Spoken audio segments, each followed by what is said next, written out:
I think Houston's been averaging probably 100 every day all summer. So yeah, that's mental.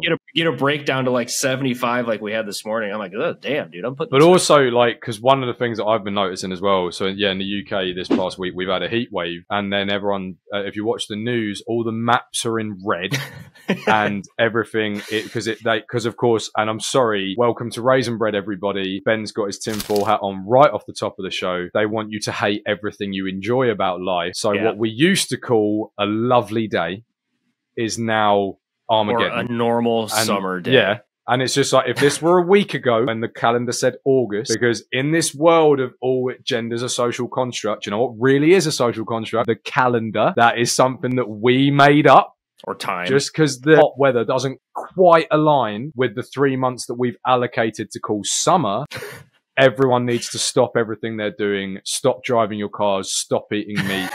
Which is something that we can get into later, because there's actually something that was published recently, a group called C40, about allocations for 2030. I won't get into it yet. Let me tell you something, Mike. This is something you need to know about Ben. He's 1,000 years old. I've never met a 27-year-old. Ben and I are aligned then. No, look, Ben and I are friends for that very reason. I just have never met someone his age who is so concerned about things that people who fuck don't care about at all. And I love that about him, right?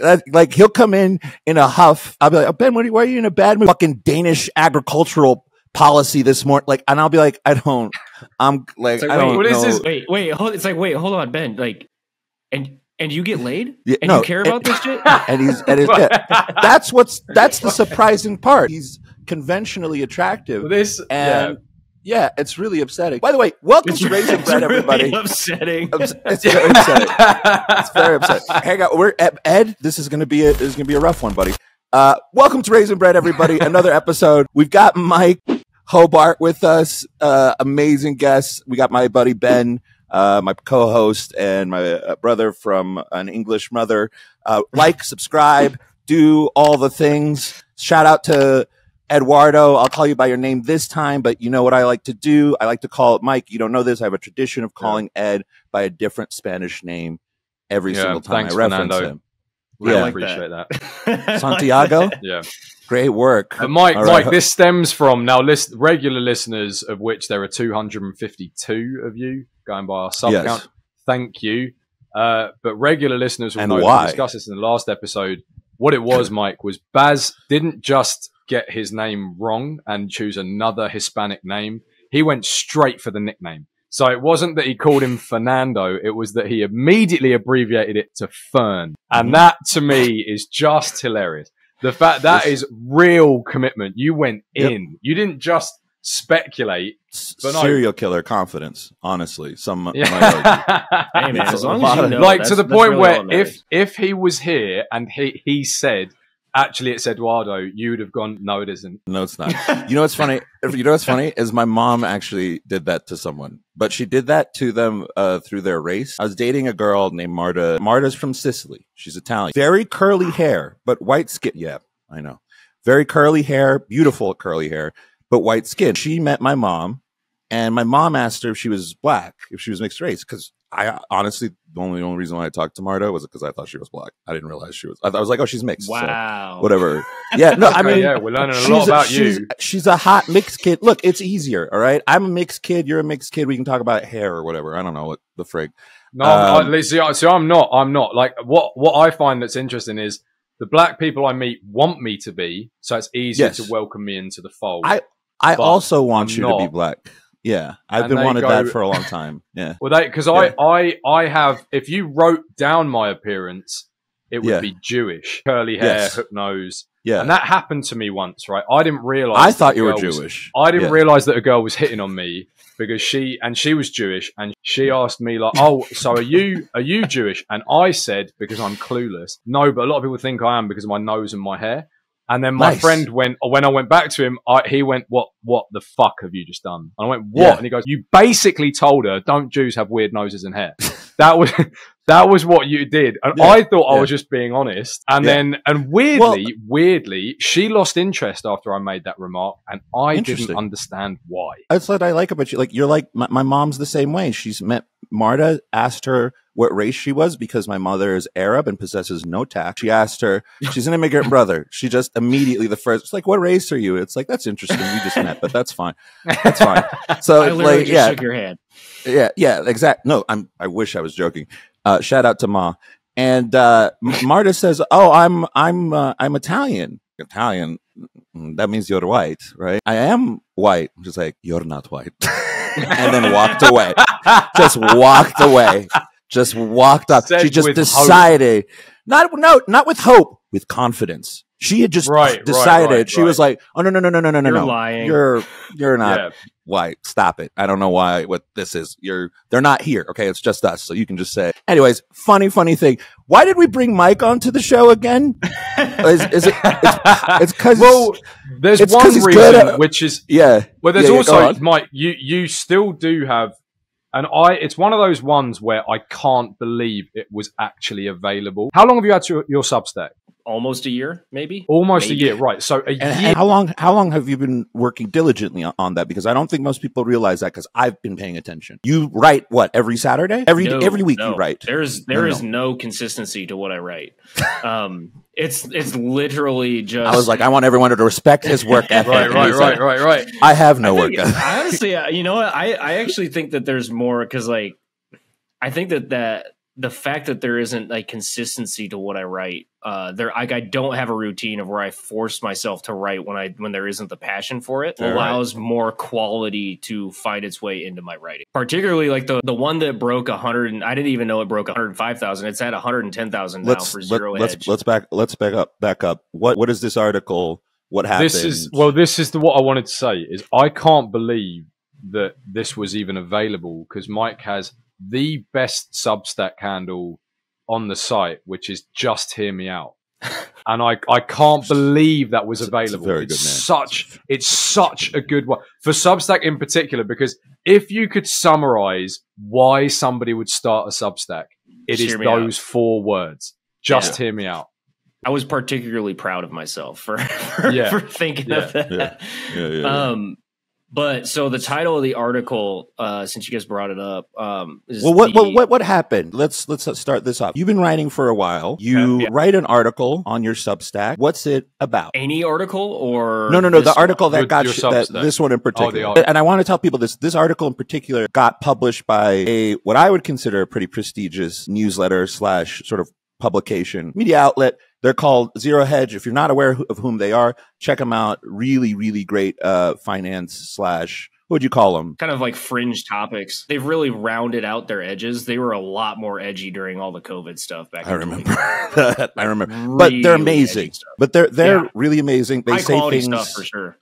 They say things that no one else will say, and even things I don't agree with all the time. But I'm subscribed for a reason. So you write an article, and suddenly what I consider a pretty high-level publication approaches you. What's the article about? The really interesting thing is that it's not even that Zero Hedge like approached me. I wrote this article, and then I also sent it to a friend of mine who has his own newsletter. His newsletter is bombthrower.com. And he's since gone down like the Bitcoin rabbit hole really, really, really hard. And so he's almost all just about that. But I approached him after I published it on my own. I'm like, hey, do you want this? Like, would you like this featured in your newsletter? Like, it's along the same lines of interest that you have. And like, I think your readers might enjoy it. And he's like, yeah, dude. So he published it on his newsletter, and Zero Hedge likes him a lot. They picked it up that way, not directly through my Substack, but through his. It's kind of like the genealogy or the life cycle of that. The article, the title of it is Writing This Cacophony of Wrongs. And I specifically took to write about how we have 3 main issues, and they're all like kind of like related. And who is we? Americans specifically. American society. Got it. Yeah. Okay. We have issues with public health. We have issues with public education, and we have issues with parenting, and they're all related, and they all kind of feed in on each other. And I discussed just like those kinds of dynamics. The fact that 10% of the population is currently diabetic, 30% is pre-diabetic, which wraps up, 40% of the population is in some form diabetic, or close to it. What? And that's not talking about like those that are taking SSRIs, anxiety meds, like all that other stuff, heart medicine, blood pressure. Yeah. And like, I think one of the reasons that really led to the article circulating on Zero Hedge so hard, like I can't believe there's 110,000 views. If you guys want some entertainment, go read those comments, or maybe not those comments, but on the other Zero Hedge article that I have, where I said that I don't believe in all the conspiracies, that there's some like 007 organization that's like secretly guiding the entire world into doom. Those comments were very fun to read because they hated my article. Wow. Oh, they hated it.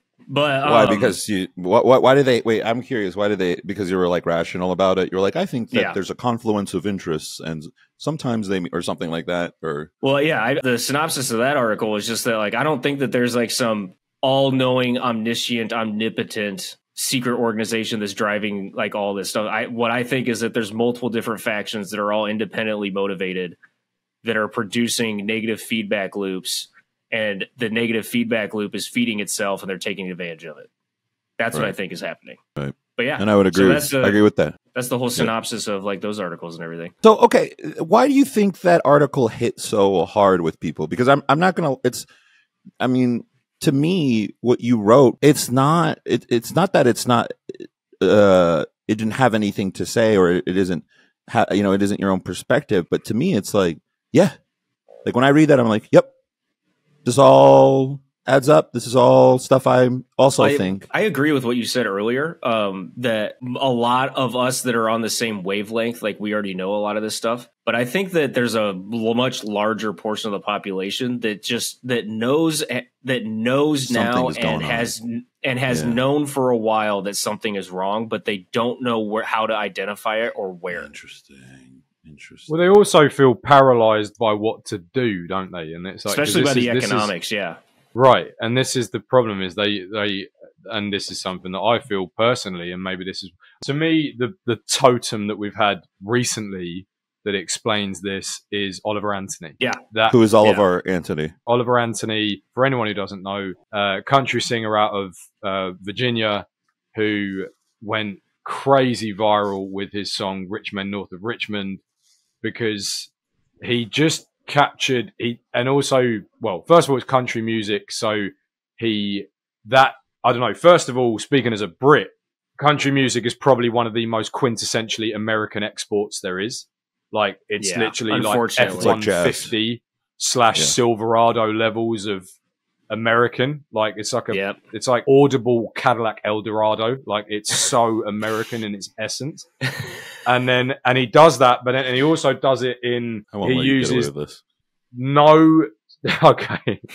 But there's barely a word beyond 3 syllables in the whole song. He uses just the most simple, punchy language to get his point across.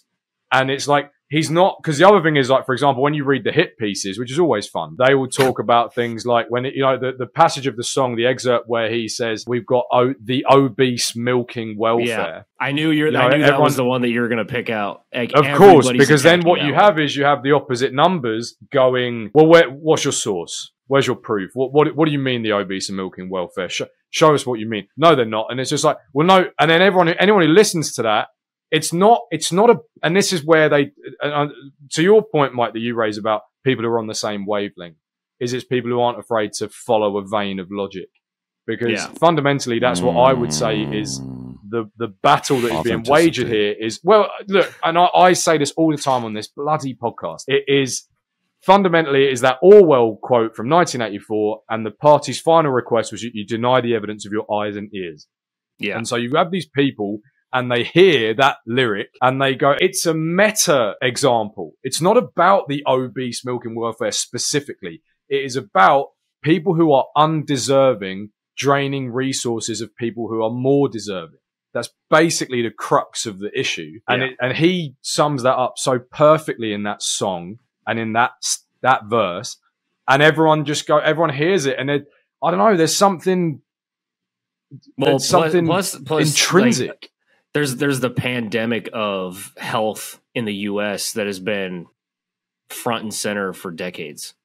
So it's the same. It's the same in the UK. Because it's not just in like the U.S. I mean, like you said, like the UK has their problems. Yeah, Western developed nations, like it's a problem everywhere now, but it specifically started in the US, right? Like 10, 20 years ago. And so like it's a problem that we've all had to live with and identify with. And there's like the ridiculousness of this body positivity movement of like, no, you should accept us the way we are. It's like, no, like, I'm sorry, but like if you're unhealthy to a manner that is like, I can, like, myself and everybody else can see that you're unhealthy. We have no reason or justification to find you attractive. But also, when you get to that size, that like the human metabolism doesn't work that fast. If you get to like noteworthily overweight, because anyone can have a bad 6 months and put on like 2 or 3 inches around their waist, right? Yeah, that's one thing. Then there is obesity. And it's like that is not an accident. That is extended periods of abuse to your own body. It's also important for just like the nature of this discussion to call out the fact that there are some health conditions that are genetic. They can result like thyroid issues and stuff like that. But like a lot of thyroid issues are also like the exception does not disprove the rule. Yeah. But a lot of the thyroid issues they're coming to find out are also lifestyle based. Interesting. That's interesting. I loved the message of the Oliver Anthony thing. I'm not a huge country guy, but I can listen to it like when it's playing. Like it doesn't bother me that much. I'm honestly sick of the song now because it's been played over and over everywhere. But it like you brought up, which is it was a very salient point, is that a lot of people know that shit is wrong and shit is going wrong and going in a worse way. But I think a lot of people now are trying to figure out what a lot of us have figured out like 3-4 years ago. My learning that shit was actually wrong and like as I've progressed in understanding what was wrong, that started back in 17. So like that's something to also consider when we're talking about like the trajectory of like Western developed nations or the US in general. It's going to take a long time for people to really grasp how much is fucked up within the US or within these Western developed nations. Yeah, for sure. Say we use me as an example. That's a 6-year timeline. And I know that I'm like, this is going to be me sounding like I'm blowing smoke up my own ass, but I know I'm smarter than the average individual. Yeah. And because I've always been that way. So 6 years is probably compressed for the average individual. It might be more like 10 because like the average individual is also working. Like the number in the US is 2.3 jobs per household, per 2 adult household. So that means at least one individual is working 2 jobs. So like when you take in all of these dynamics, because this is something that I've written about extensively for like the Zero Hedge articles, when you think about how much time that doesn't leave to the average family to think, because like, and this is another thing too, is like most people don't understand this is like 25% of your caloric expenditure for the day is just your brain. Yeah, it's literally just your brain because you have to generate energy to produce the signals that allow for thought or movement. Even just thinking about moving, your body produces a signal to prime the muscles that need to move. So isn't it something like a chess grandmaster during a tournament will burn 5,000 calories? Oh, I would believe it. Just through processing power. Now think about all the individuals that are playing video games all the time or are developers. And they're and like that all of that work is all of that like I'm not disparaging them. I'm saying that like that's a lot of calorie consumption. That's a boatload of it. Like, and these are all just dynamics that people just they don't understand. They don't have the exposure or the time to try to consider all of these dynamics. So like when we're talking about this timeline of people kind of like becoming aware, We're looking at more like a decade-long time frame, probably, because of the fact that they're working so many hours out of each day, and especially if they're a parent.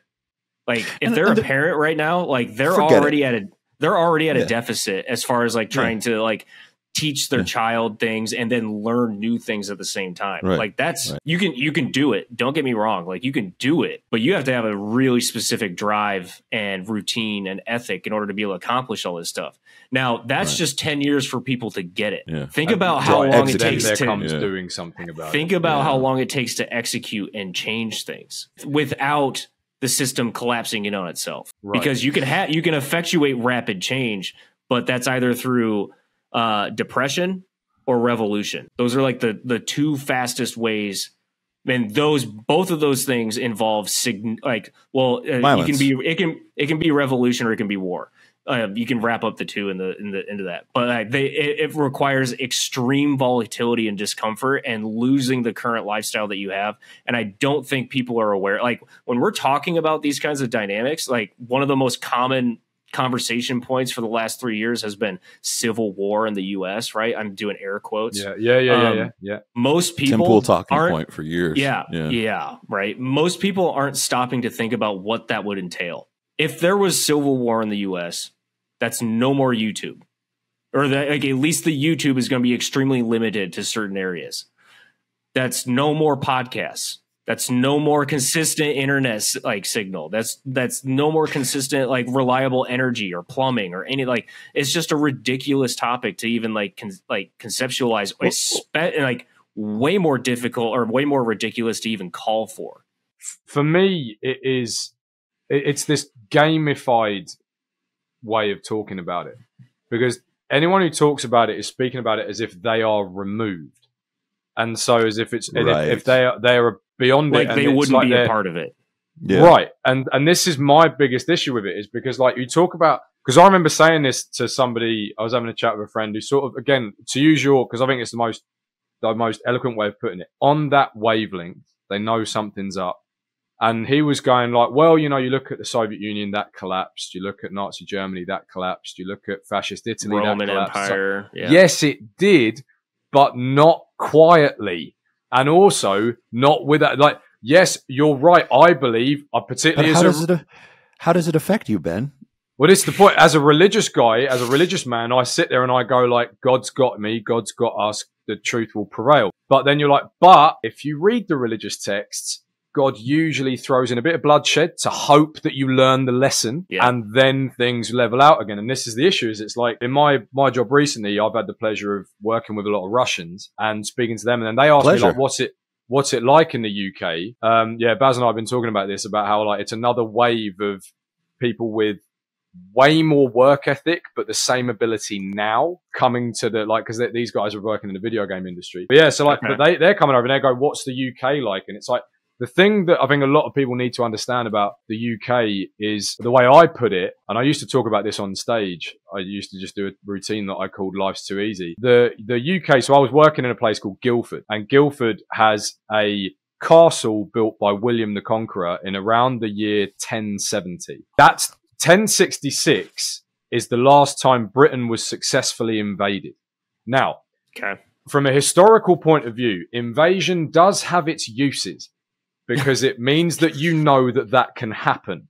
Because in the UK, if you speak to any typical Brit, like I remember speaking to people, like I speak to people in my family, like because the thing that really worries me and bothers me on the kind of ideological war front, to use some dramatic language, is the gender ideology stuff. And it's like, because it's the most pervasive and it's the most naked in its pursuit of dismantling what we know to be true. And it's like, but you say to any very Brit, fundamental. Right. And you speak to people in my family, I'll speak to people in my family about it, and they have this typical British attitude of, it will pass. And because everything that's come our way since complacency, and it's complacency, it's complacent, exactly that. And whereas in the States, at least we can give some credibility to these guys, even though they speak about it as if they're removed. When these sort of nameless people talk about the idea of another civil war, they're speaking from historical precedent, as are the Brits. But the Brits are speaking from the historical precedent of, I'll be fine, don't worry about it. And it's like, and then that means that they, like, for example, I remember when I was at university, 2014 to 2018,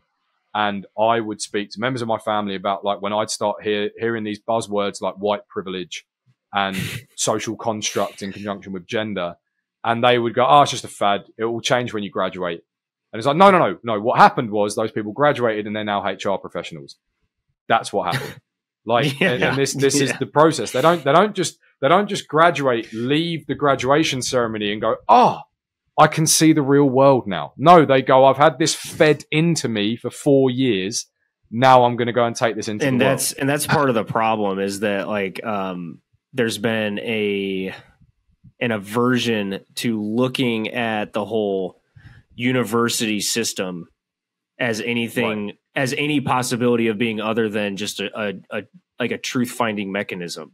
Like most people, like back in 2019, most people could not have conceptualized that the university system could have been co-opted into an indoctrination facility. Right. Right. Without being ridiculed out of the room. And I'm glad that you brought that up. I think we're starting to see the end of it. Honestly, I think we're starting to see the calming down of this, whatever the past crazy 10 years have been. But I think that's kind of what kept people in check. So, you know, to your point, Mike, of there being a 10-year time span, that time span, I think, is not only just influenced by, you know, capacity to actually take time and think about these things, but also by social structures, right? The way that people treat one another, the way that people, like your job in my industry literally depends on you believing, or at least pretending to believe, certain things. Not every company is like that. But if you work for a FAANG, which is why I've never even applied for a FAANG. If you don't know what a FAANG is, by the way, folks, it's Facebook, the major Amazon. They're the big players in tech. Facebook, Amazon. Yeah, what is it? Facebook, Google, Amazon, Netflix, Google, and what's the S? There's no S. There's no S. Oh, there's no S? Oh, no, it's two A's, isn't it? It's two A's. It's two A's, yeah. Amazon and Apple. Yeah. Amazon and Apple, that's it. Yeah. And so, and it's funny because a lot of engineers are not, because you're talking about a group of people who are really, either it works or it doesn't. That's how it works. Yeah. Right? Very straightforward. That's our trade, right? And so there's no you can't identify the code as being successful. Right. You can't, I mean, you can do the junior engineer thing where you're like, well, it works for me. It's like, well, it doesn't work for everyone else, fucker. And that's the point of software, is that it works for everybody. Yeah. That's why we're trying to sell this thing.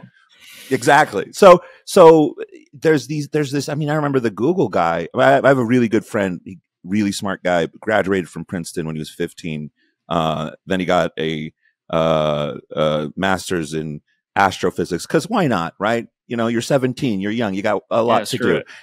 And he knew that guy. Scientist.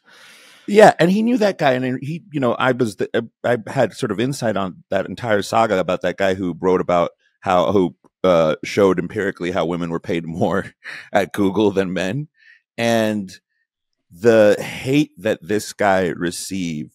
It's like, he's still in tech, by the way, that guy, but like, it takes a certain je ne sais quoi. Like, I think the three of us connect for a lot of different reasons, but I think one of the things that brings people together are major characteristics, and I would say that the major characteristics that we all share, or that one of our defining features, is rebelliousness, right? And we may not have been rebelliousness through like seeking reality, right? Truth. Correct. Right. Yeah. No, and I don't mean an arbitrary rebelliousness, or, you know, a needless defiance. What I mean by rebelliousness is by willingness to sit down and say, hold on, is this true? And if so, can you show me that it's true? And this isn't coming from an evil place. This isn't coming from a skepticism for one's humanity. It's a genuine desire to understand. I tell Ben this all the time. The only difference to me, and I don't lean any really political, I mean, I probably lean more right, but like, I don't have a particular party, but the only difference I think amongst when it comes to the Americans between a conservative and a liberal is when a liberal happens upon a fence and it's in the way of whatever they need to do, they remove the fence. A conservative, when they encounter the fence, asks, why is the fence here? And I prefer asking why the fence is here. Or who put it here. Because on a personal note, like, because when you talk about that, because I agree with that summation, I don't know what led me here. Because at school, for example, like I see this meme, it circulates online quite a lot on conservative pages, and it will say things like, and it's usually around the whole like, I think rebelling in class was just setting me up to see the wood from the trees now, or something to that effect. I'm paraphrasing. And I was sitting there going, right, well, for me, I was a conformist in school. But then when I actually scrutinized it a little bit further, there was always, whichever group that I adhered myself to, there was always something that kept me at arm's length. So like, for example, my friends in high school, say I was decent at sport, but I did judo. So I didn't play football or soccer. And so that was the most American word I've heard. Fuck you. That's the most American sounding word I've heard. I do it because Baz hates it. Mike, do not acknowledge him. Do not acknowledge him. Pretend like he said nothing at all. He said it very well with an American accent. Right. No, he did not. But no, like so I didn't do that. And of course, say it one more time. Just say it one more time. Please don't. So when all the other kids would play soccer, I wouldn't play. I swear to God, I will do the Mary Poppins. What the fuck was that guy's name? Fucking Dick Van Dyke. I'll do it for the rest of the show. Well, cool, blimey, Mary. Blimey, Mary. So, yeah. But anyway, there was always some things. Like, for example, in PE class, I would be acknowledged by the sporty kids because I had utility when we were picking teams. But then on the social scene, because I didn't play football, there was an arm's length. When I started skateboarding, I took my judo very seriously, so I didn't smoke weed. So that was another thing, because that's part of the skating culture that kept me at arm's length. And there was always something that kept me away from it that I wouldn't go all in on. And then, like, because I say, and I've written about this, is like, for me, it was, I voted Remain in the referendum. I voted to stay in the EU. I thought at the time that Trump was Hitler 2.0 because I bought into all of it. And it's like, and then what it was for me was, I was sitting there going, like, I was buying it. I was drinking the Kool-Aid. I was bathing in it. And then none of the prophecies came to fruition. Like, I always joke about this, right? So one of the real there are 2 articles that were published by the BBC about what Brexit would mean before it happened, which was, first of all, there'd be an outbreak of super gonorrhea in the UK. And then this is absolutely true. And Ed, I will send you, so you can put them in post. I will send you the screenshots of the headlines. And the second was that we would have a shortage of sandwiches. And so I joke about this a lot because it's like they said all these things. And all I kept thinking was, bearing in mind, I still believe that Brexit, will give Baz a minute, but like, I genuinely believe that maybe not that there would be an outbreak of super gonorrhea, but that this would be terrible, right? That Brexit would be terrible for the country. And then There's no sandwiches. Yeah. But it wasn't even that I was then sitting there going like, oh, turns out it wasn't as dramatic as, Brexit's been great. It was, at what point do you lot come forward and go, yeah, we were wrong. We were wrong. There's no super gonorrhea. The answer is never. The answer is never. And this is what pushed me away from it. Guys, so this isn't truth. This is rhetoric. The BBC News website is a rhetoric jukebox of just a talking point or a platitude just chucked out there in the hope that somebody will buy it. And that was what it was for me. It was like, because I'm curious to know, Mike, we might have spoken about this when you were on the podcast last time. What was it for you? Because you said it was a 6-year process. So that takes us back to 2017? Yep. And what happened? It was a series of things. Probably what primed me for it was I was in the same boat with you as being anti-Donald Trump when he first came onto the scene. Right. But then paying attention to how the country actually fared while he was president, and some of the things that one of the biggest ones was conversation that Trump had with NATO. This is, and that was obviously a good one, wasn't it? Yeah. And obviously this is before, this is well before all the stuff that popped off with the 2 Nord Streams. Yeah. But when he made a salient point with the NATO members of like, you guys get like 90% of your energy from one source. You should probably diversify a little bit and protect yourselves in that manner. And they just laughed at him. I'm like, is this guy really as like evil as he was like positioned to be? And then what, like that was the start of it. But what really started to like, what pierced the veil for me and really caused me to question my being in the U.S. military was in 2017. The reason that this all started was in 2017, I deployed to the U.S. To the Middle East. And to the U.S. That would have been weird. But on that deployment, that was also when I started like going down the whole Bitcoin rabbit hole, and I started because like I was like, there it is, got it. Okay. I was like, well, because like it wasn't just the Bitcoin rabbit hole either, because like with the Bitcoin rabbit hole, you like, learned so many things. Yeah, no, I know exactly what you're talking about. It touches everything, because like when I first came across it, like, so spring of 2017, it was at like 1,000 per, and then by fall of 2017, it was at 4,000 per, and I was like, okay, enough people want this for the price to quadruple in a very short amount of time. I need to look into this and understand why, and then. When you look into like the arguments, like, because back then there wasn't all these podcasts. There wasn't all these podcasts. No. There wasn't all these YouTube channels. Bitcoin Twitter was just starting up.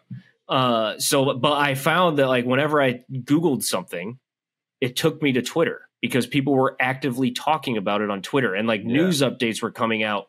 It's almost immediately still that way. On yeah. Well, when it comes to the important stuff, right? You know? Yeah. But that led me to like look into, I'm like, okay, these guys are making these arguments. I've known things have been screwed up for a while. I'm going to chase down this whole like money rabbit and like see where it leads. Okay. And then you start looking into the money rabbit, and you look into like the history of fiat currencies and how they like, if you want like crises after financial crises after financial, if you want the most concrete evidence for anything being an abject failure in all of human history, is fiat currencies. They have failed every single time, and it goes all the way back to the Mongols, all the way back to Genghis Khan, dude. And people blame the Fed all the time, and I'm like, have you read a book? Do you understand? Yeah, like that was just part of it. The other part was through, I'm pretty good at like people get comfortable with me really, really quickly. While I was on base on deployment, I had very, very interesting conversations with officers, pilots from different units and all sorts of other things. I found out that the base that we were on, it was designed to be a 24-hour base where you could rip it down in 24 hours and be gone.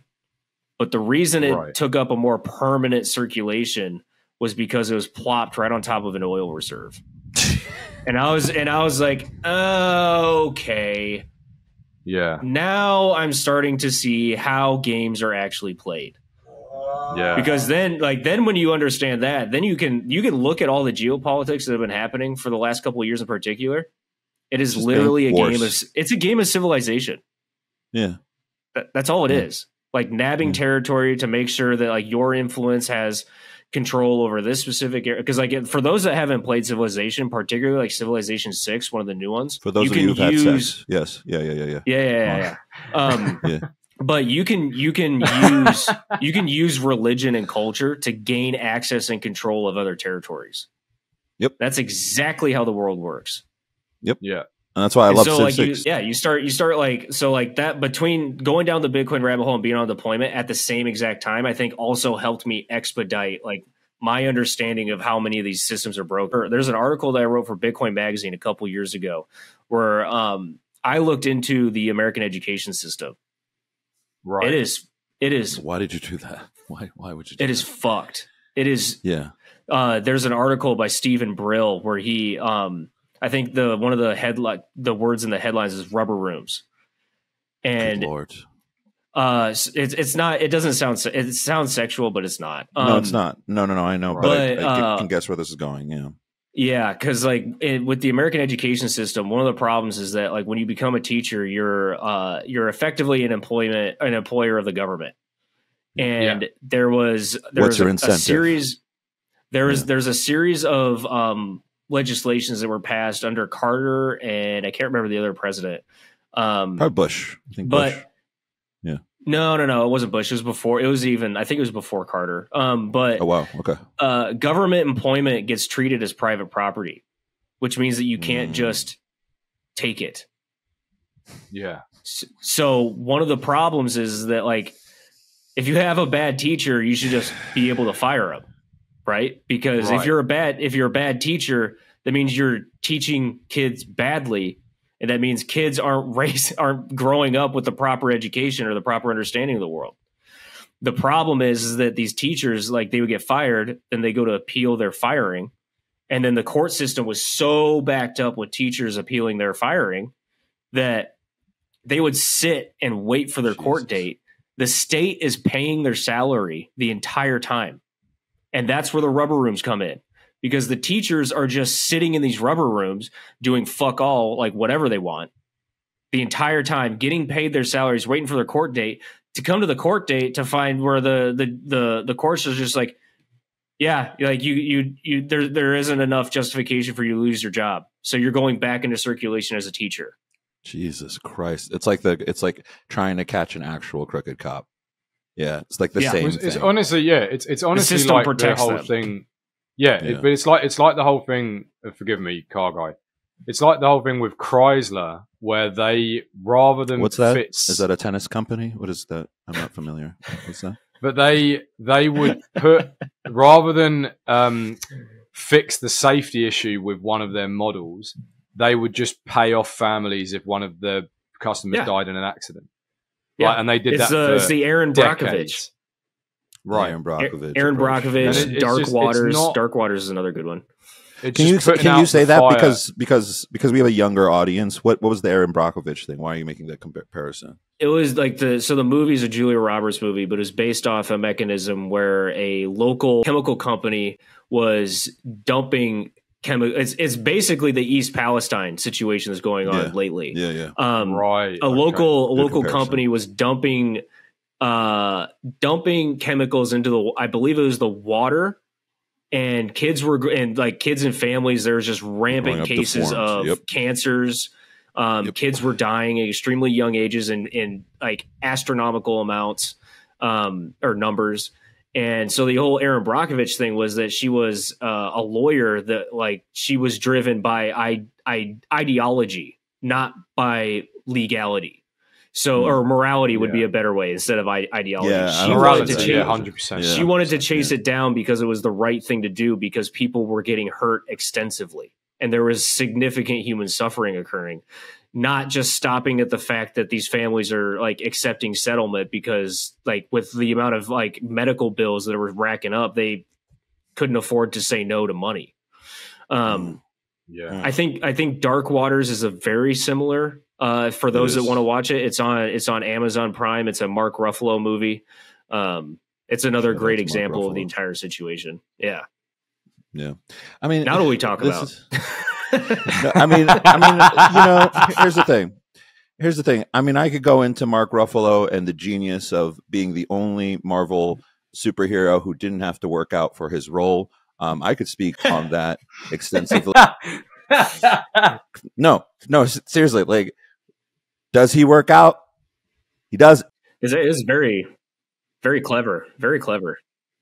It's genius, and I don't think we talk about it enough. But that's neither here nor there. I'm gonna say it. He's shit. Mark Ruffalo's shit. Ooh, he's okay. When I watched him. When I watched him in Spotlight, which is a good film. Spotlight is a fantastic film. It's a very good film, but he's the most one-dimensional. Like it's literally like the director told him that his character is like a kind of screwed up, grizzled journalist, and so he just goes, "Oh right, well if I just screw up my face and wear my mouth over one side of my face throughout the whole movie, like a stroke victim, yeah, right, like a stroke victim. He's just smelling burning toast the entire time, and he just looks like an absolute." And it's like, it's a good film, and he's not that bad in it, but it's just there's no nuance to the way the guy acts. It's been great seeing you. Like, I don't get to see you a lot, and I'm sorry for everything. Look, I'm just, I can't. Yeah. Ben mostly. But no, I mean,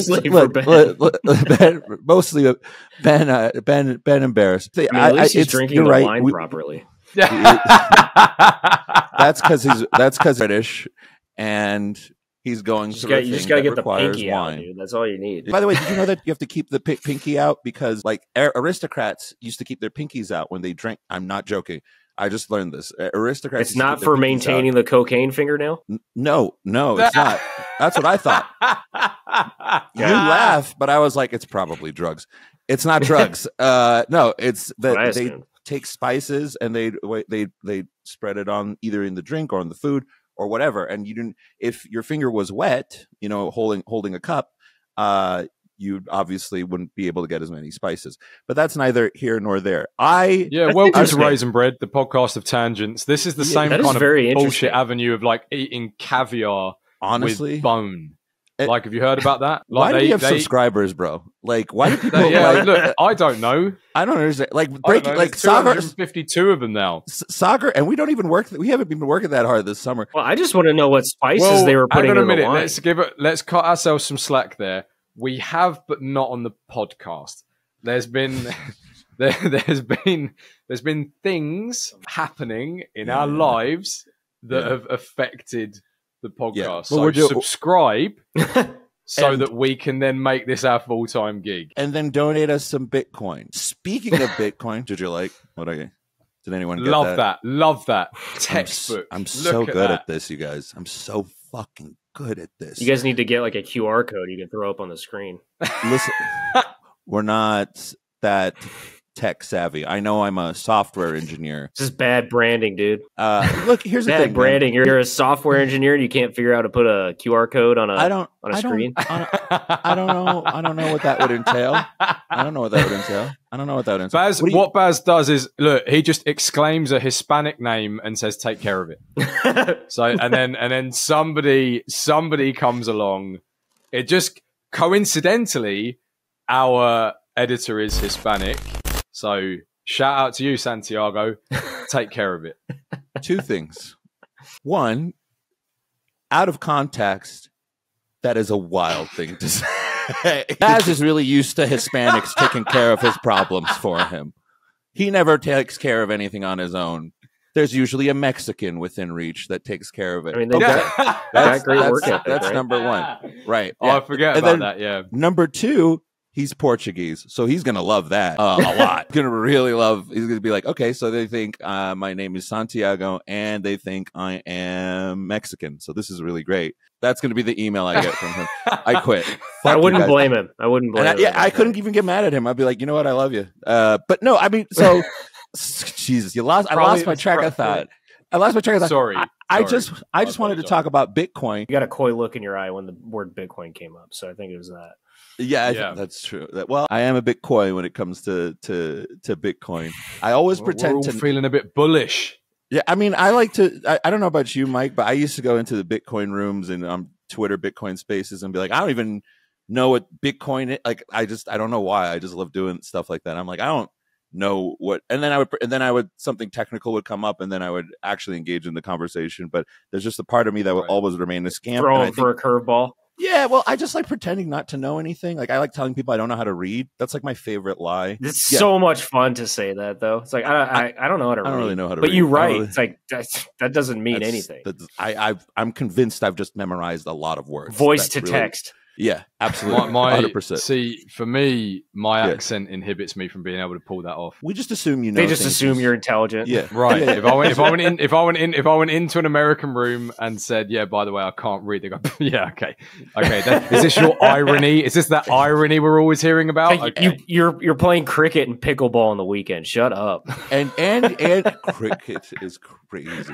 Pickleball is crazy. No, look, talking about pickleball, talking about ball sports, the one that gets the Brits about the Americans is we call it squash, and we find it hilarious that you guys call it racquetball. Like, we just find it hilarious that you need to identify the apparatus used. No, the two were different. Isn't squash? Are they? Wait, it's not. It's in a square court. So?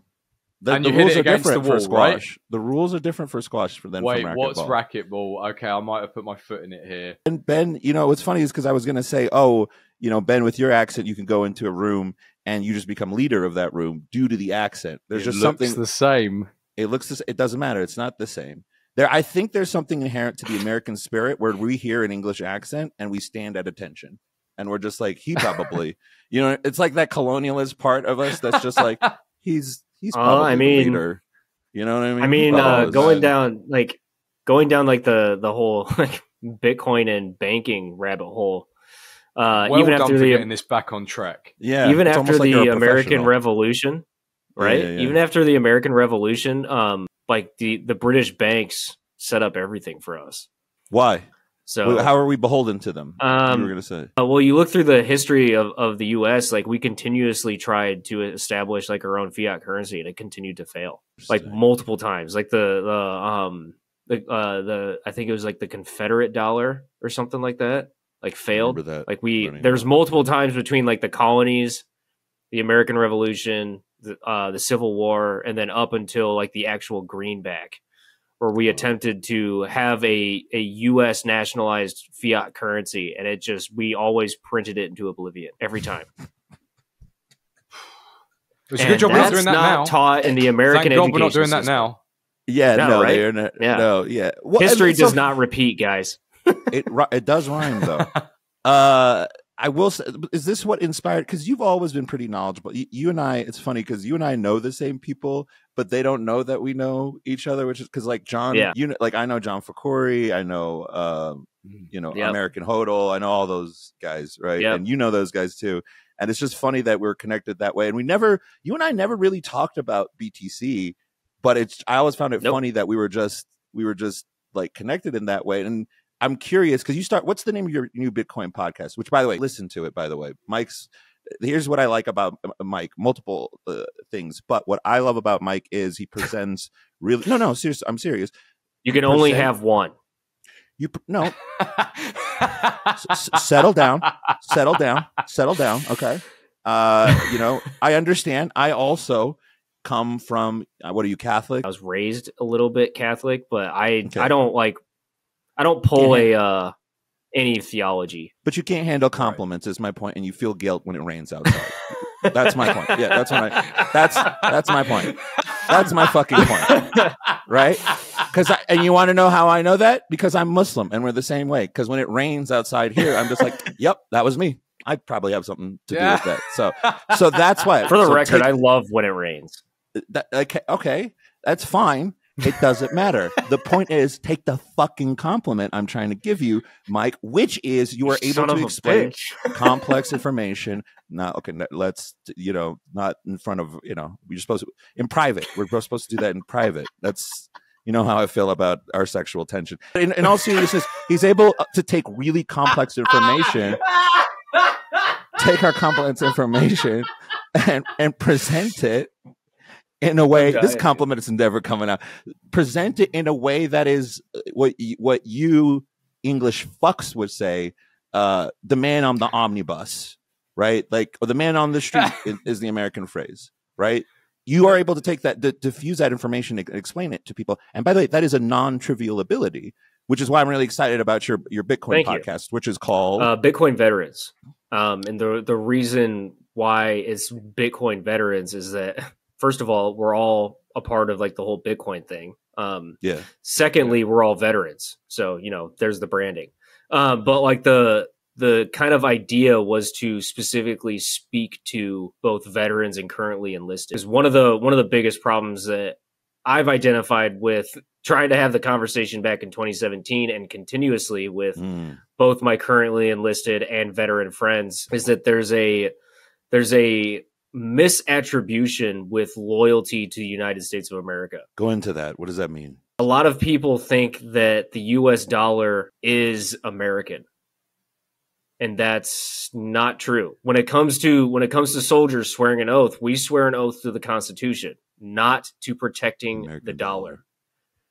Because the American dollar, as we've touched on it multiple times, with it being printed and everything. I brought this up in one of our recent episodes that the way that the American dollar is being used and being produced today is wholeheartedly un-American because it is hollowing out, gets continuously hollowing out the middle and the lower class for the sake of the political elite. I mean, you saw that Twitter. I shared this with you on Twitter. The number of homeowners, the number of like primary residents for home ownership is about.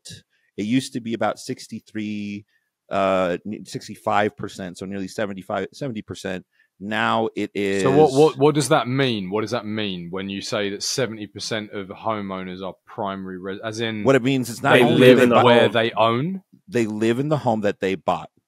That is, so they use the home as its primary purpose. They're the primary residence. Dwelling. Yeah, yes, they're the primary, as opposed to an investment or an asset.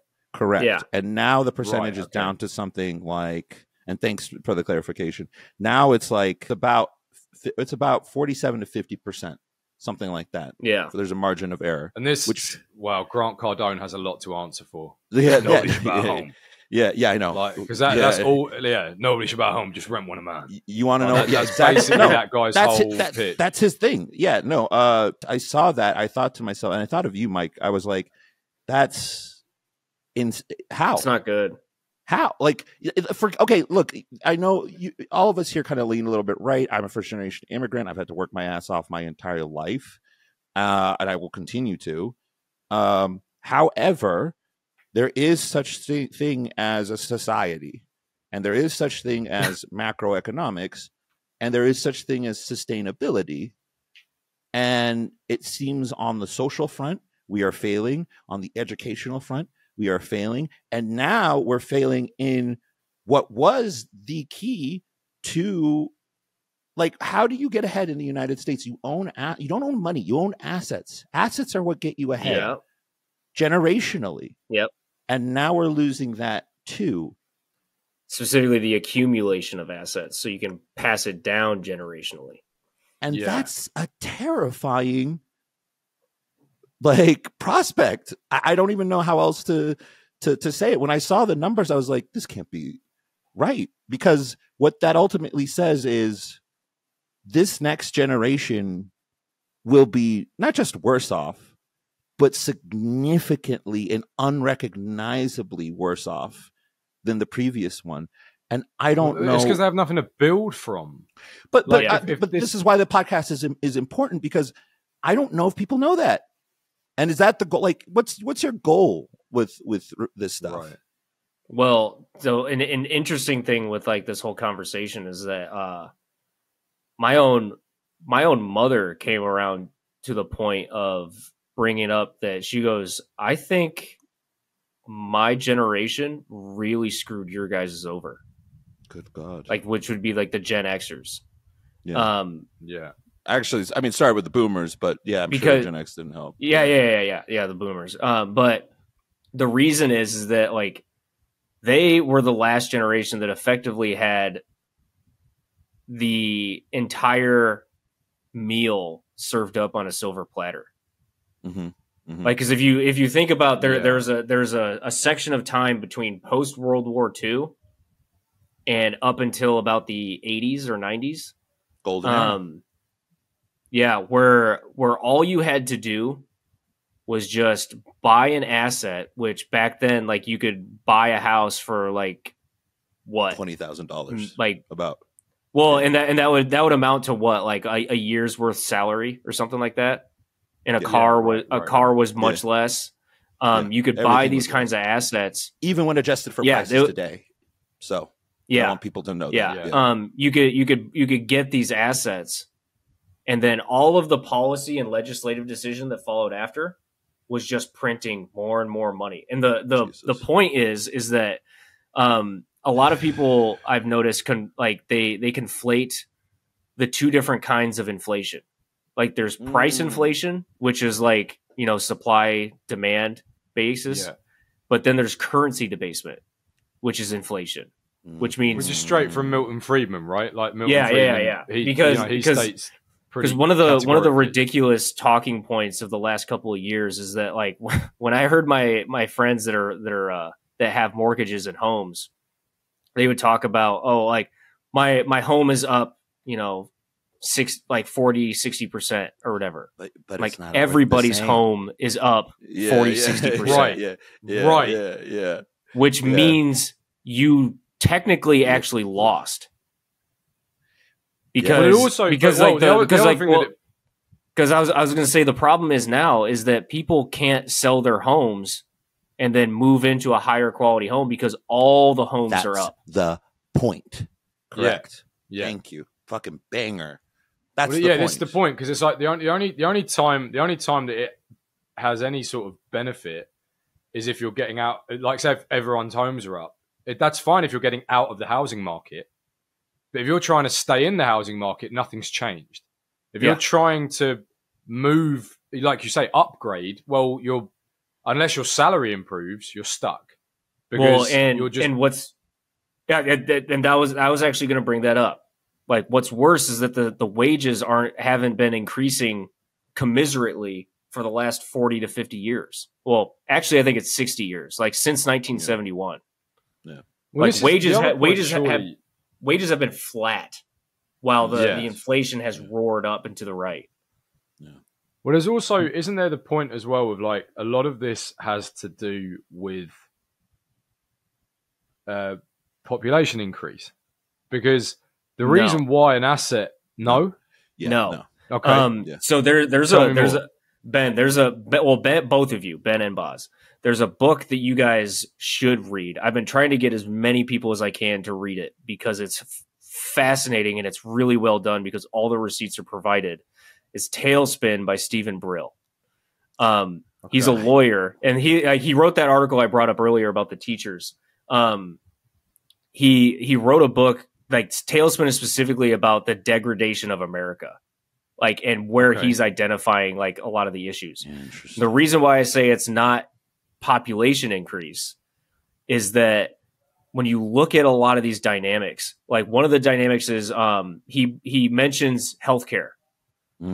Okay. The number of administrators that have come out of like Ivy League schools and just the university system in general, administrators are typically lawyers, right?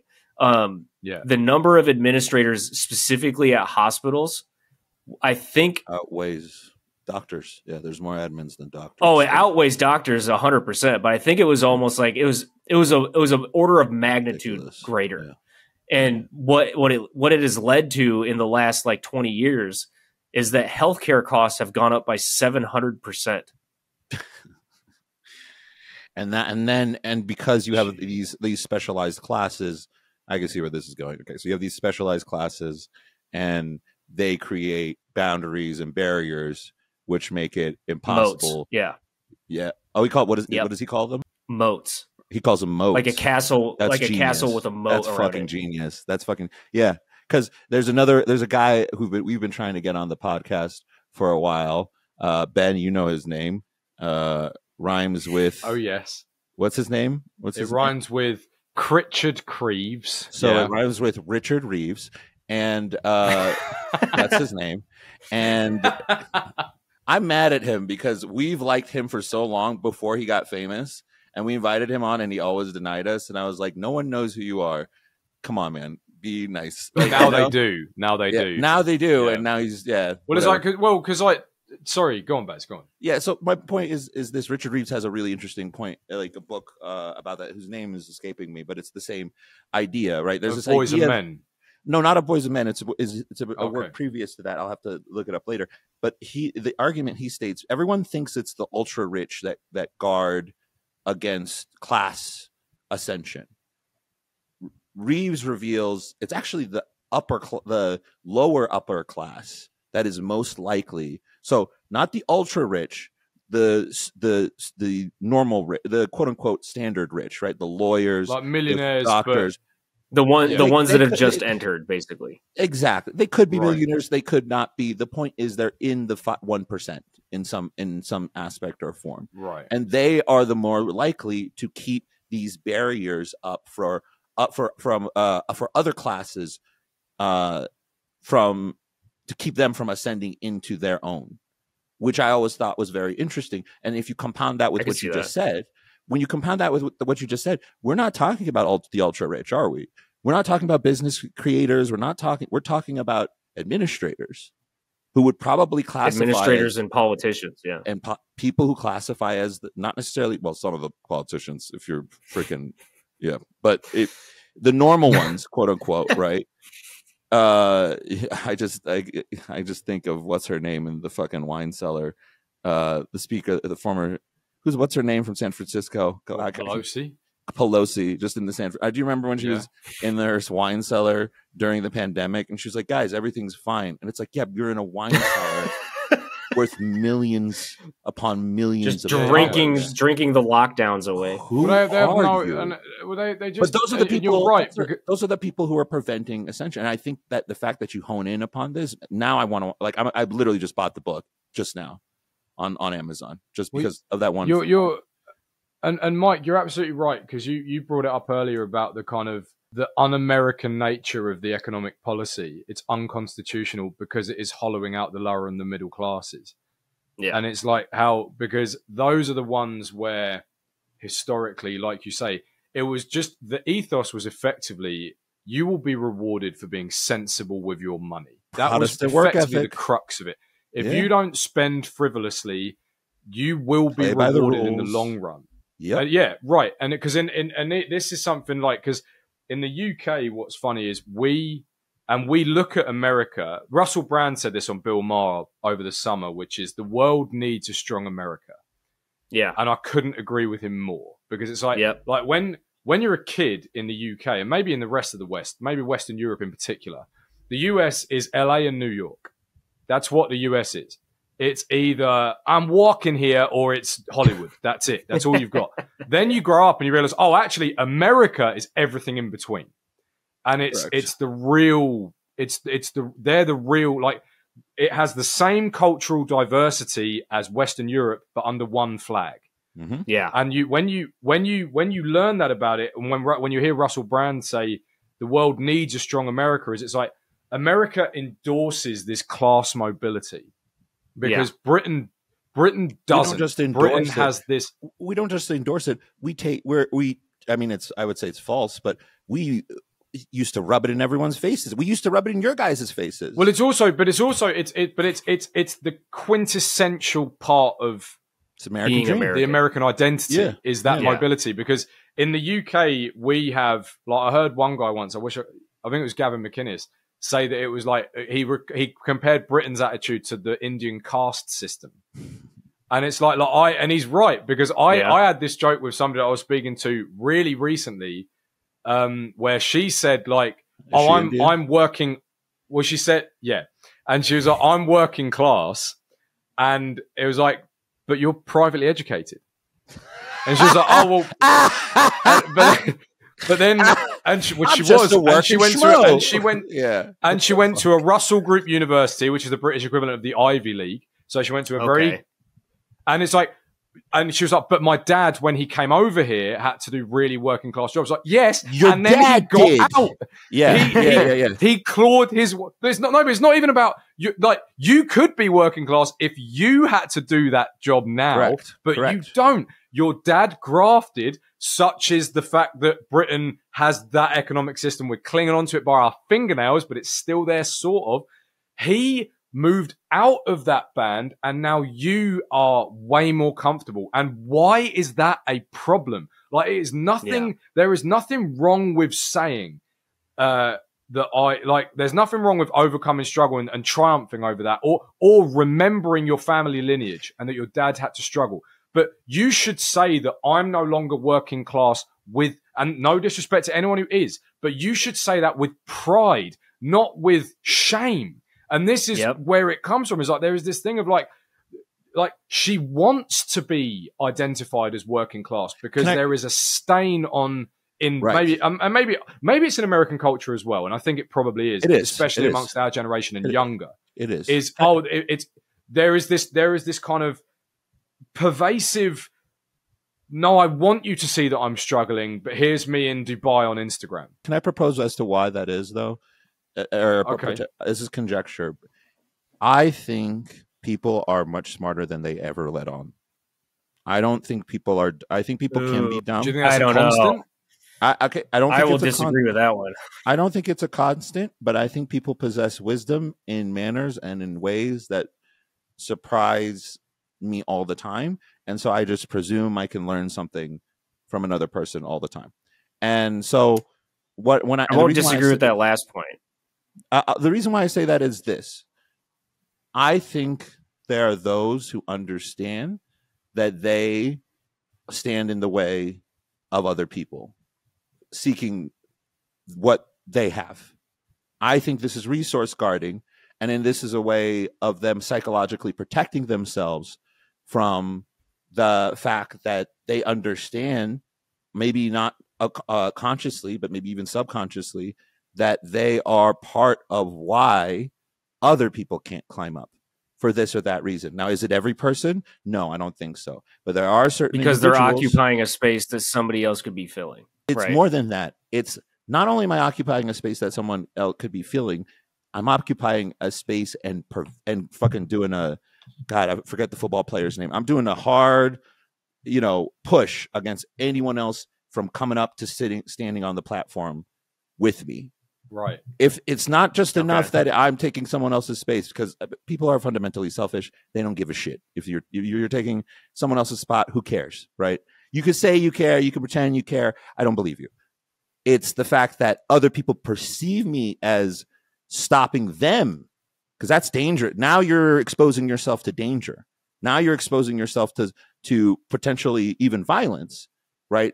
Extended to an extreme point, right? Where, hey, I don't have as much money as this person. They've created the policies and all this other stuff that prevents me from progressing in my own life, even though I play by the rules. Hey, let's kill this guy, right? And maybe that's not the entire thought process, but subconsciously, very quickly. Subconsciously, I think there's an understanding that you're the reason why other people can't move forward. Maybe not you, but your parents. In this case, in the case of the woman that you're speaking on, maybe your parents are voting for policies or they work at a hospital where, certain maneuvers have been made where normal folk just can't keep up. And that might be perceived as done deliberately. Does that make sense? Did I make any of that make sense? It's possible. Yeah, it's possible. The only problem that not the yeah. I mean, like the problem I have with that is that that viewpoint of the world is usually self-victimizing. It's not my fault. It's not my fault. It's your fault. Like, the world is wrong, not me. But the other problem that I have too is that even if those kinds of rules get set in, human beings, like the species, like in its entirety, like we're gamers.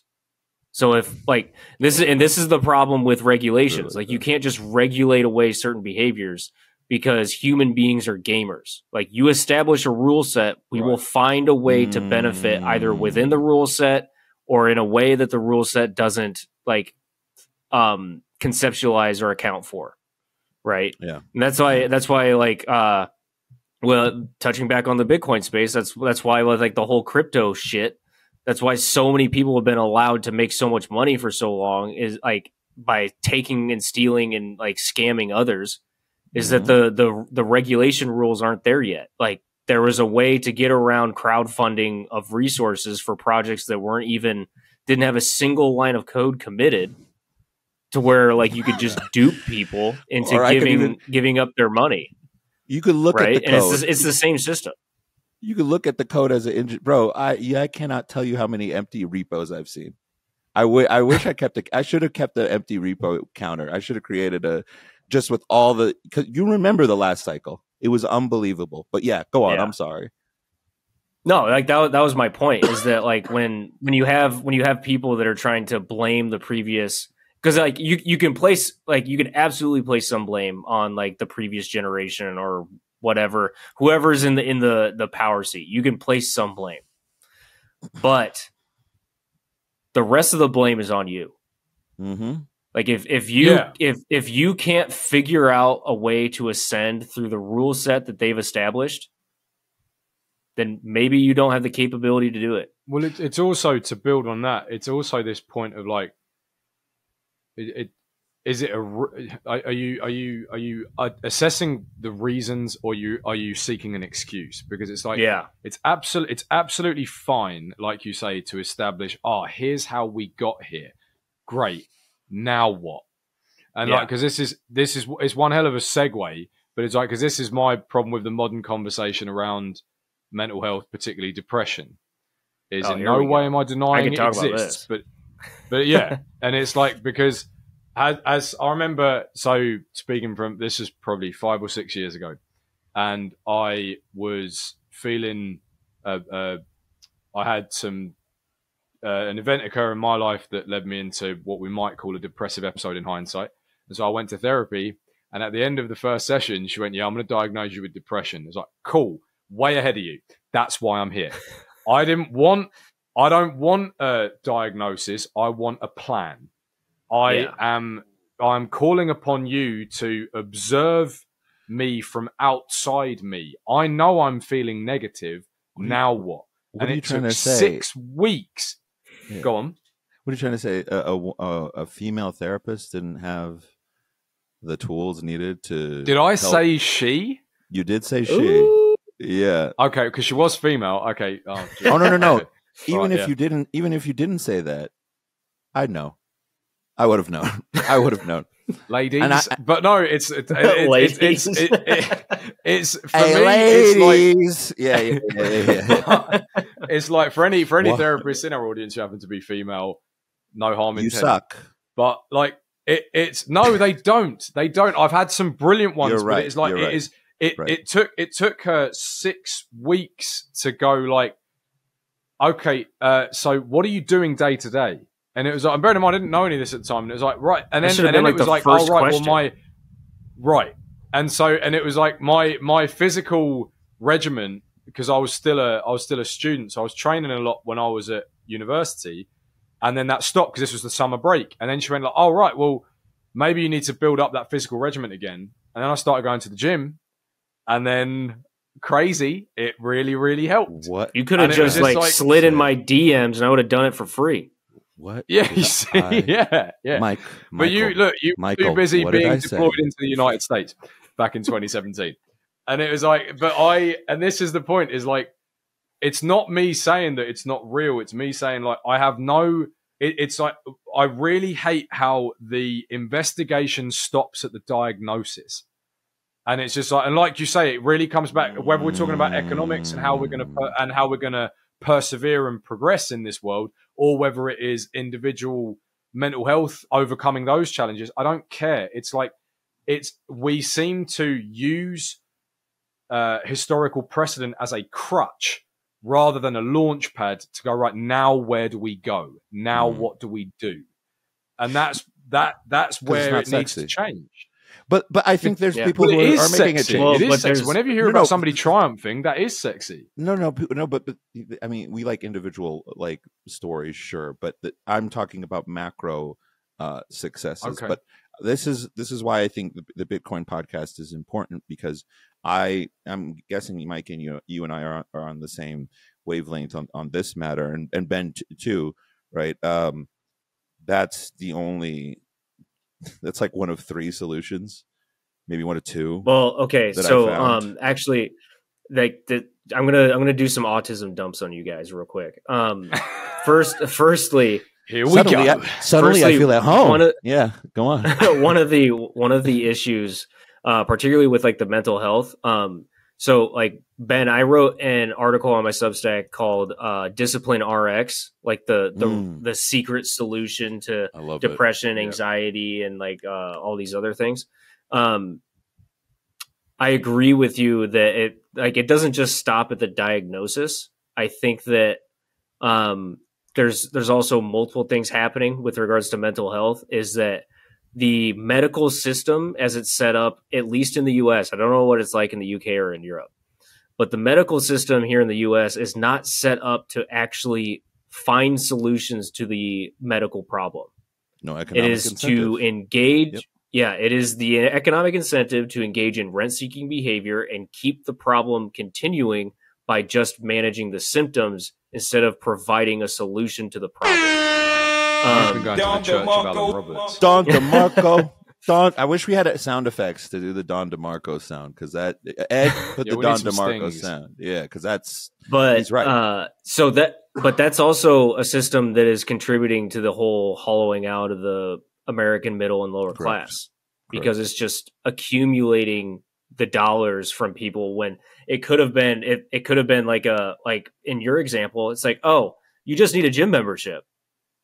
You don't need to pay a couple $100 a month for a medication and take the medication and then get addicted and dependent on the medication and then have to see a therapist because the medication is literally numbing your body's alert system. Because that's another problem, is that like what people like, what a lot of people seem to not realize is that if you're experiencing anxiety or depression or sadness, that's not inherently bad. Like correct. These feelings that we have, they're literally just a representation of something being wrong. Your body and your mind know it.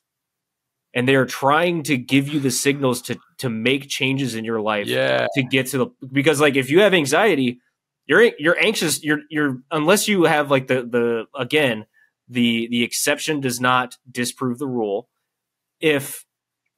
Unless you have like a clinical propensity for being anxious about anything and everything, which even then I'm hesitant to buy into.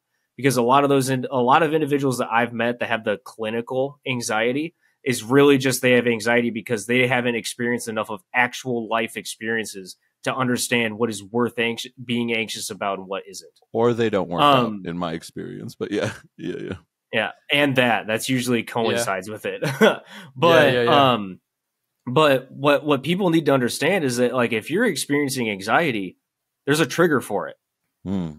And what's the best solution to anxiety is even taking small steps towards getting that thing resolved.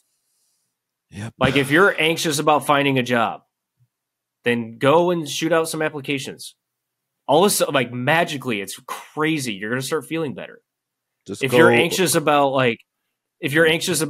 being diabetic or being overweight or not looking good in the mirror, like you want to look good naked, then maybe you should start walking. Your anxiety will start to feel better. Start small. Start infinitesimal. Like, what was it? When I was a kid, I was a fat kid, huge fat. Ben, you know me now. I'm health obsessed, right? Like I've been drinking a protein shake. I know exactly how many calories go in, how many calories go out. I'm training for another bodybuilding competition. Nice. But I wasn't. But like when I would, I love that you guys said that in unison.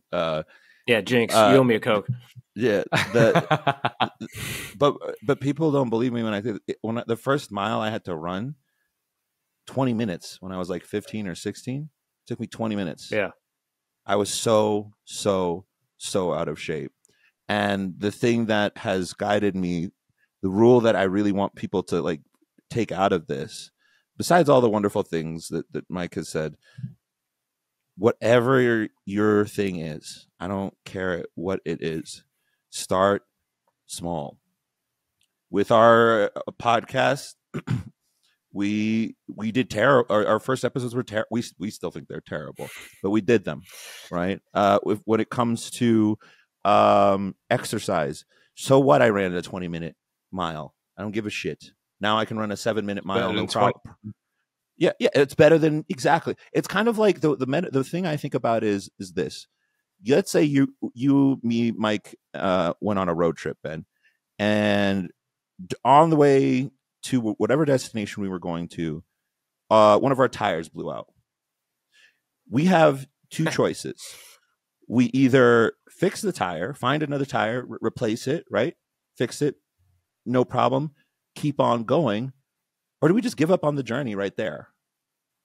If I go on a road trip, if I go on a road trip with you guys and I don't confirm that there's at least a spare tire, I'm going to feel really bad about myself. That's what I'm. But then there's also like because the 2023 solution would not only be give up, it would be just text everyone that we were going to meet wherever we were going and go, it's not our fault the tire blew out.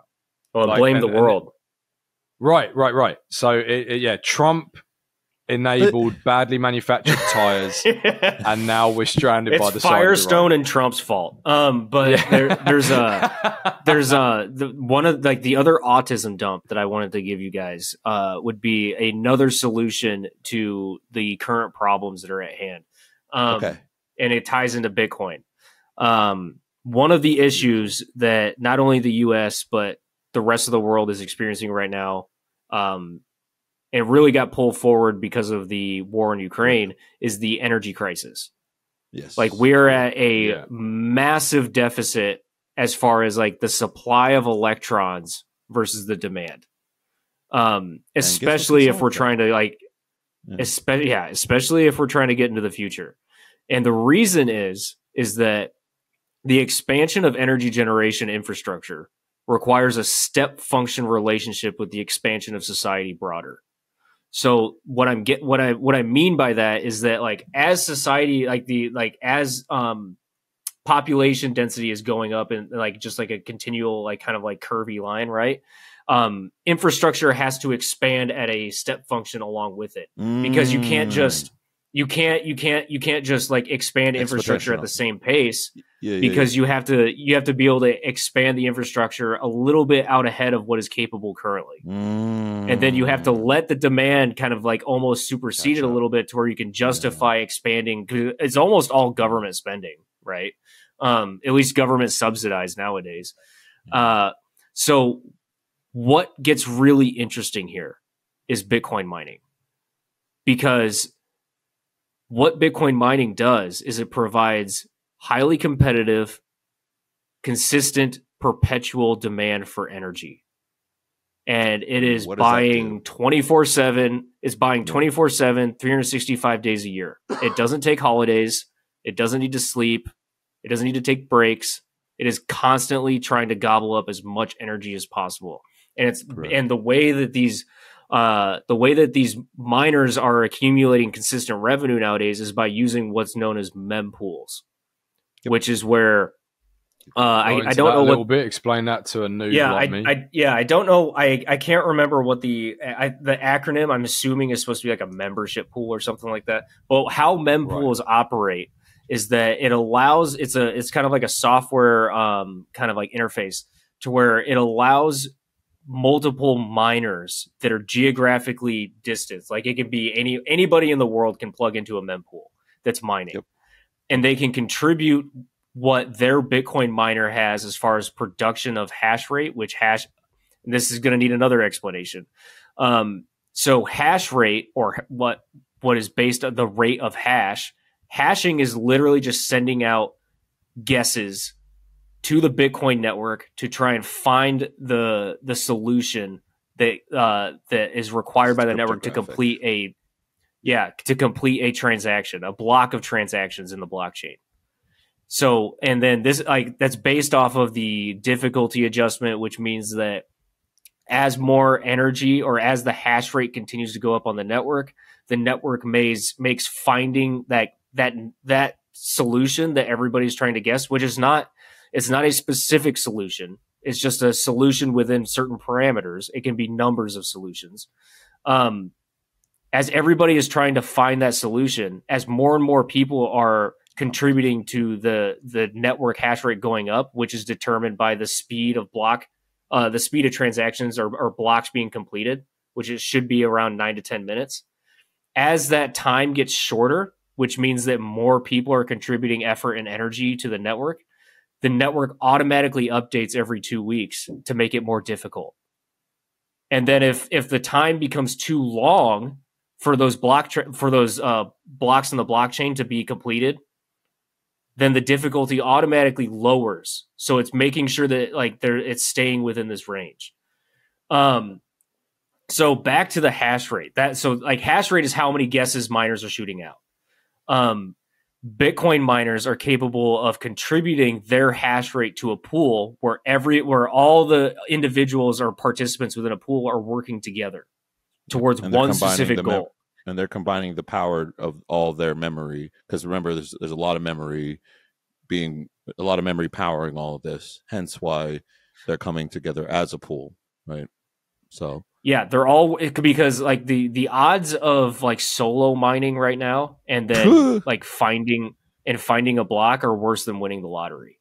So all of these miners, which can be individuals, like as far as like the three of us could be mining on our own, or like Riot Blockchain or Marathon or Galaxy Digital or CleanSpark or Iris, or all these different companies, they can all come together into mempools, contribute their hash rate together to be the ones to find certain blocks or to be able to complete blocks, get the block reward, which is today it's 6.25 Bitcoin plus transaction fees, which lately has been just essentially doubling that 6.25 Bitcoin to 12. And then so like when a mempool is like the pool to complete this block of transactions, to get the block subsidy, then they distribute the Bitcoin to all the participants according to how much, like to the percentage of the power that each participant contributed to the mempool. So if you're the major provider of power or hash rate to the mempool, you get the majority of the reward. But that's also fair, right? Because like you don't want to be contributing all this effort and then everybody gets an equal pay. It's like, no, I'm not doing that. Back to the whole like energy problem. Bitcoin miners, again, it's all protocol based. There's no holidays. There's no breaks. 24/7, 365, including leap year. So like what happens is that because you can provide this consistent demand, you're effectively providing solutions for every energy producer on the planet. So like when we look at the grid, nuclear is like its own kind of thing, which is just perfectly built for Bitcoin, because as soon as you can build the nuclear reactor and produce, like it's just it can maintain consistent production the entire time. So like if you want to throw up a nuclear reactor, and maybe it's like, say for example, it's not perfectly located near a locality or a community, to the point of where you can tie in the infrastructure to the grid and immediately start providing power and getting revenue from that. Just fucking throw some Bitcoin miners out there that can, like, whatever the demand the nuclear reactor wants to provide. And you're just churning out Bitcoin at that point, making consistent revenue, and even which is totally different. Even if you're hesitant about nuclear mining, now at least you can say, at the bare minimum, you've created an atmosphere where there's competition for figuring out what are the cheapest energy sources, or what are cheap ways for us to create energy. Just on this nuclear vein, it gets really interesting because there's a company in the United States with a friend of mine. She doesn't work there, but she's involved. A friend of mine is involved with a company called CleanSpark. I've heard of CleanSpark. Good stuff. Okay. And they're based out of I think the town is Washington, Georgia. Georgia. And there's a nuclear reactor there that is providing them power. Wow. They have been with so they have 9 exahash, which is just a measurement of the amount of hash rate that they have, which I believe, I get the numbers all screwed up. I'm not even going to try and embarrass myself on here, but it's an absolute like astronomical number of how many guesses per second they're kicking out. So I think 9 exahash is close to like quintillion or like 9 quintillion or something like that. Lord. It's a ridiculous number. But so they have 9 exahash right now through their Bitcoin mining and their load balancing strategy, which is basically like all this stuff that everyone's seeing talked about in Texas, where once the demand or the prices of energy get up to a certain point, they cut their mining so that the community can get access to the cheaper power by reducing the demand. They've effectively lowered their power costs by 11%. Jesus. And they've increased the local community's tax revenues by over 100%. Because of how much money they're making by utilizing Bitcoin mining on top of like the grid. Now that's just nuclear. So it gets a lot more interesting. I'm going to talk about wind and solar and then oil and gas, because oil and gas is what was my prior employer. Wind and solar has a particular problem with this. Like, it's important to understand with like this whole ESG shit that is now falling apart at the seams. wind and solar have a particular problem with energy production, and that is like what's called the duck bill or the duck curve. When they produce the most power is outside of the peak demand window, which the peak demand window is like a 6-hour window. That's funny. Which depending on wherever like you are locally, it's going to be around like 2 p.m. in the afternoon to 8 p.m. in the evening, which is when everybody's coming home from work and they're turning on their air conditioner, turning on their TVs, their appliances, doing laundry, cooking meals, like all this other stuff. That's when power becomes the most expensive. Wind and solar don't produce the most in those time frames. Right. So without having like a battery solution, they're effectively accomplishing nothing. And so like what the problem is that like because of this, a lot of these like wind farms and these turbine farms, they have to wind down operations in order to make the economics work. Interesting. To actually make it viable. What's the solution here? You bring Bitcoin mining in, provide the consistent, unending demand, and allow these wind and solar operators to just generate 24/7. Yeah. Yeah. Right. And then because particularly with like the wind turbines, you have something mechanical like that and you're running it stop and go. That's hard on the equipment. That's really hard. And like we've seen the like what happens after a wind turbine gets decommissioned. Yes. It's not recyclable. It just goes into a pile. So there's that. Now, real quickly on the oil and gas side, oil and gas has a particular specifically oil. Gas is its own thing. Like if you're just trying to get natural gas for power, cool, go for it. Ouch. On the oil production side, you get associated natural gas with production. And that can pose a problem for these oil producers if they're not big enough to have the funding and the economics to justify either piping that shit out or sending it to a liquefaction facility. And the reason is just like the CapEx, like spending the money on that infrastructure is ridiculous. And there's a lot of small to medium producers in the United States of America. And but there's also, so when you can be in an unregulated market, which is Texas, where they don't like in Texas, we don't really care. Yeah. We don't care if you're venting or flaring. You just do whatever makes the most sense for the economics to work to get oil out.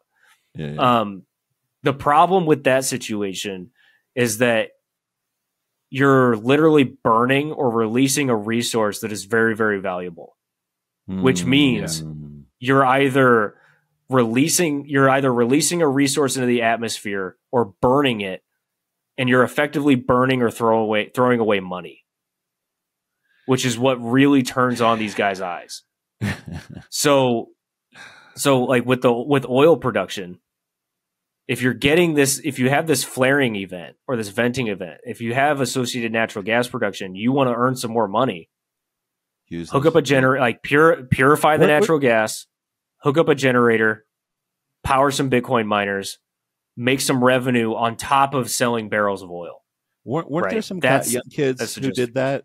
They made like 17 mil doing just exactly that. Yeah. Yep.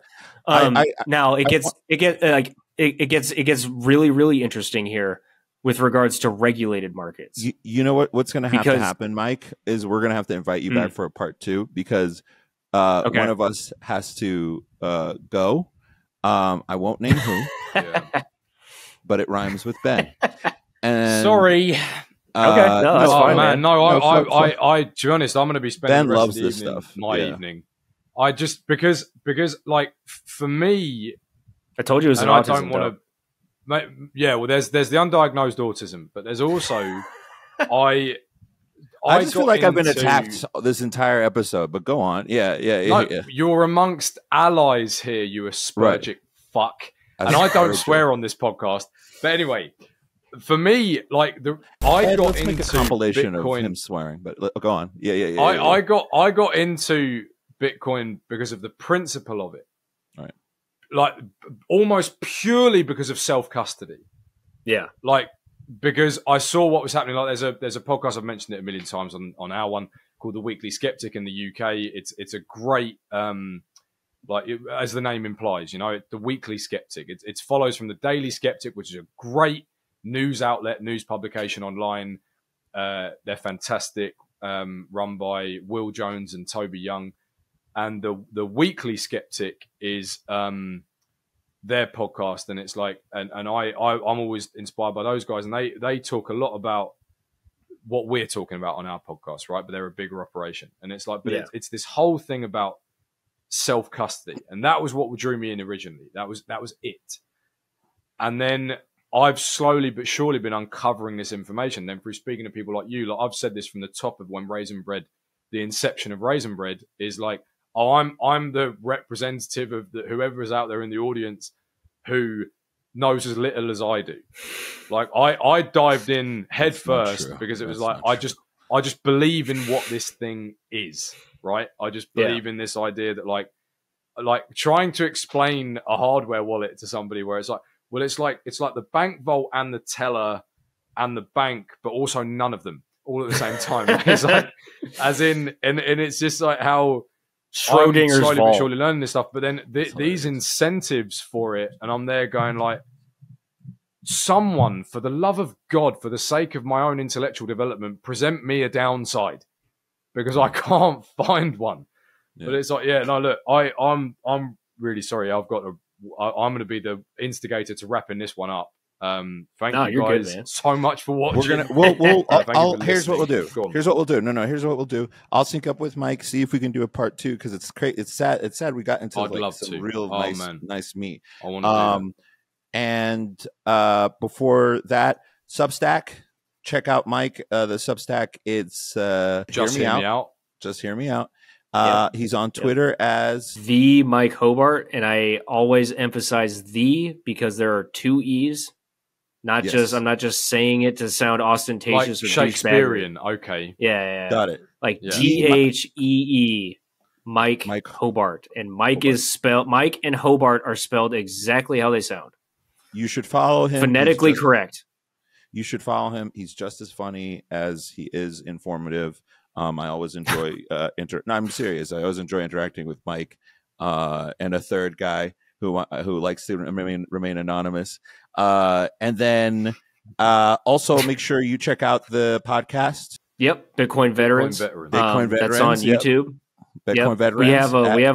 We have a Twitter account that is, I believe it should be Bitcoin Veterans. I don't know. I'm doing a really bad job as far as like maintaining my understanding of like what's all going on. Dude, it's been such fast pace, but the following on Twitter has been exploding.